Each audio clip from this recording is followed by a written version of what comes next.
Bismillahirrahmanirrahim. Assalamualaikum warahmatullahi wabarakatuh. Jumpa lagi di Al-Wafi Channel bersama saya Yunita Saputri. Kali ini kita akan membahas tentang perkembangan peserta didik. Sebagai guru, kita harus memahami perkembangan peserta didik kita karena kita orang yang berperan membentuk kepribadian peserta didik. Makna perkembangan. Perkembangan adalah bertambahnya kemampuan atau skill dalam struktur dan fungsi tubuh yang lebih kompleks dalam pola yang teratur dan dapat diramalkan sebagai hasil dari proses pematangan.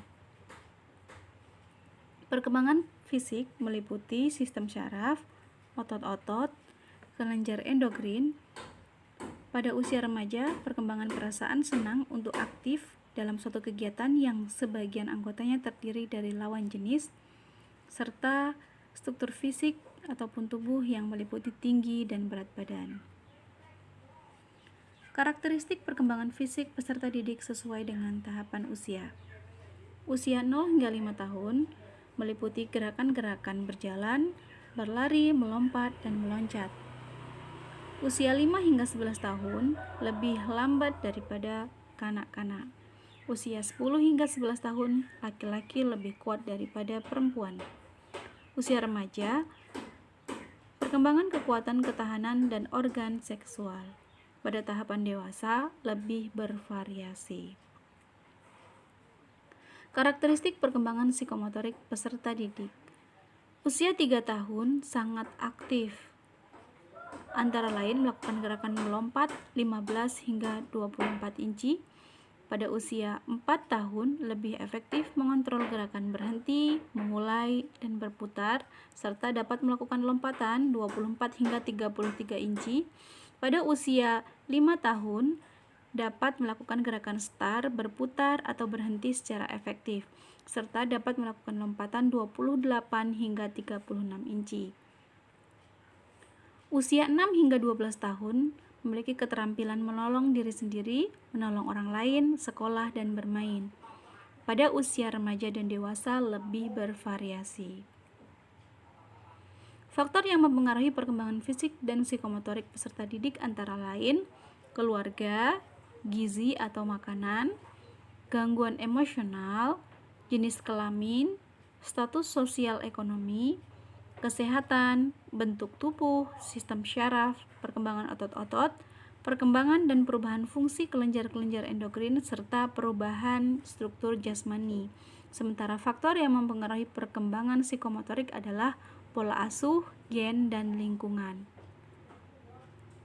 Implikasi perkembangan fisik dan psikomotorik peserta didik dalam pembelajaran diantaranya guru lebih memahami dan menghargai perbedaan individual anak. Guru dan orang tua berperan pentingnya asupan gizi peserta didik. Selanjutnya, menerapkan media pembelajaran yang variatif, menstimulasi perkembangan peserta didik, memberikan dorongan untuk meningkatkan pertumbuhan peserta didik, dan memperhatikan sarana dan prasarana. Perkembangan kognitif peserta didik menurut Lev Vygotsky dan John Piaget. Menurut Lev Vygotsky dikenal dengan zona proximal development, dan menurut John Piaget ada 4 tahapan. Pandangan tentang perkembangan kognitif menurut Lev Vygotsky. Yang pertama, keahlian kognitif anak dapat dipahami dan dianalisis secara development. Kemampuan kognitif dimediasi kata, bahasa, dan bentuk. Selanjutnya, kemampuan kognitif berasal dari relasi sosial dan dipengaruhi latar belakang sosiokultural. Tahapan-tahapan perkembangan kognitif menurut Piaget dibagi menjadi 4 tahap. Yang pertama, tahap sensori motorik usia 0 hingga 2 tahun. Kedua, praoperasional usia 2 hingga 7 tahun. Ketiga, operasional konkret usia 7 hingga 11 tahun. Dan operasional formal usia 11 hingga 18. Faktor yang mempengaruhi perkembangan kognitif peserta didik diantaranya adalah hereditas.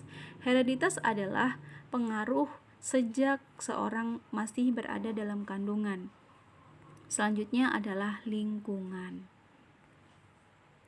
Strategi pembelajaran kognitif peserta didik diantaranya yaitu pemusatan perhatian, menggunakan isyarat, media yang bervariatif, setting ruangan, serta pengulangan dan latihan. Perkembangan emosi sosial dan spiritual peserta didik. Emosi dapat diartikan sebagai perasaan bahagia, sedih, marah, kecewa, dan cinta.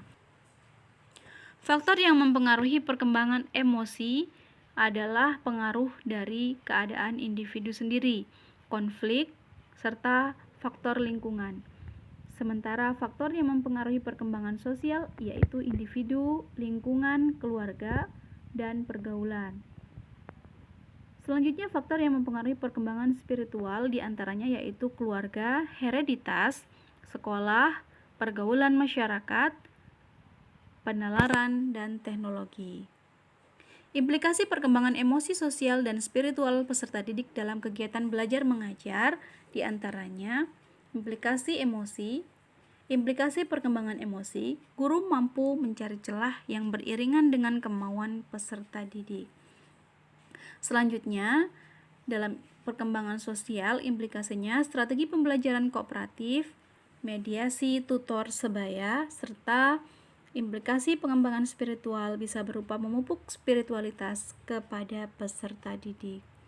Selanjutnya kita masuk pada karakteristik generasi Z dan Alpha. Menurut Suhantono, generasi Z adalah generasi yang lahir pada tahun 1995 hingga 2010, sedangkan generasi Alpha adalah mereka yang lahir setelah tahun 2010.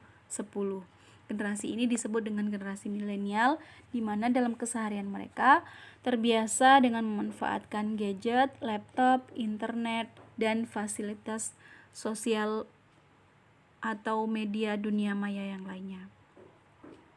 Strategi pembelajaran bagi generasi Z dan generasi Alpha diantaranya mengembangkan high order thinking skill, memberikan kebebasan berekspresi, mengembangkan karakter, mengembangkan aneka minat dan bakat, serta menggunakan media digital.